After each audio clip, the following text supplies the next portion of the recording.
Exodus chapter 21. These are the laws that you are to place before them.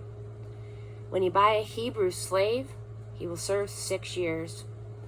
The 7th year, he goes free for nothing. If he came in single, he leaves single. If he came in married, then he leaves with his wife. If the master gives him a wife, and she gave him sons and daughters, the wife and children stay with the master, and he leaves by himself. But suppose the slave should say, I love my master and my wife and children. I don't want my freedom. Then his master is to bring him before God and to a door or a doorpost and pierce his ear with an awl, a sign that he is a slave for life. When a man sells his daughter to be a handmaid, she doesn't go free after 6 years like the men. If she doesn't please her master, her family must buy her back. Her master doesn't have the right to sell her to foreigners since he broke his word to her. If he turns her over to his son, well, then he has to treat her like a daughter. If he marries another woman, she retains all her full rights to meals, clothing, and marital relations. If he won't do any of these 3 things for her, she goes free for nothing. If someone hits another and death results, the penalty is death. But if there was no intent to kill, if it was an accident, a quote, act of God, well, I'll set aside a place to which the killer can flee for refuge. But if the murder was premeditated, cunningly plotted, then drag the killer away, even if it's from my altar, to be put to death. If someone hits father or mother, the penalty is death.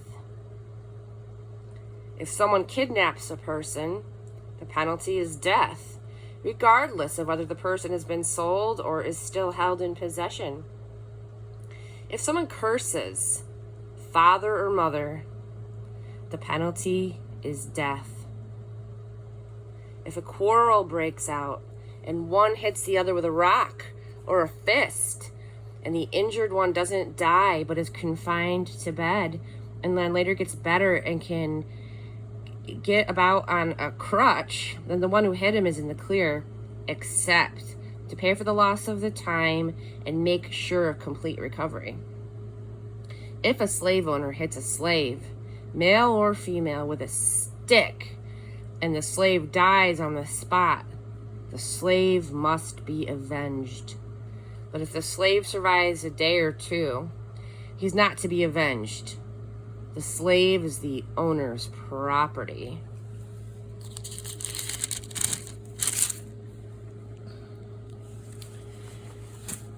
When there's a fight, and in the fight, a pregnant woman is hit so that she miscarries, but is otherwise not hurt, then the one responsible has to pay whatever the husband demands in compensation.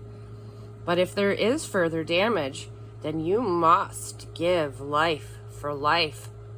Eye for an eye, tooth for a tooth, hand for a hand, foot for a foot, burn for a burn, wound for a wound, bruise for a bruise.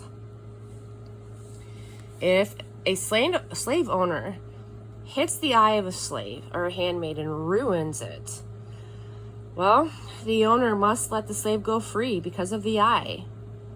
If the owner knocks out the tooth of the male or female slave, the slave must be released and go free because of the tooth.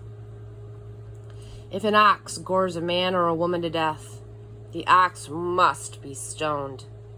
The meat cannot be eaten, but the owner of the ox is in the clear. But if the ox has a history of goring and the owner knew it and did nothing to guard against it, then if the ox kills a man or a woman, the ox is to be stoned and the owner given the death penalty.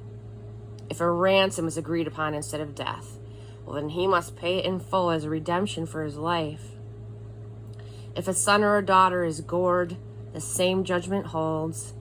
If it is a slave or a handmaid that the ox gores, well, just 30 shekels of silver is to be paid to the owner, and the ox stoned.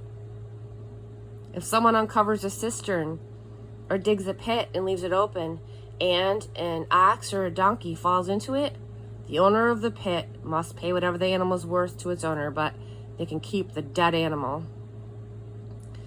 If someone's ox injures a neighbor's ox and the ox dies, they must sell the live ox and split the price.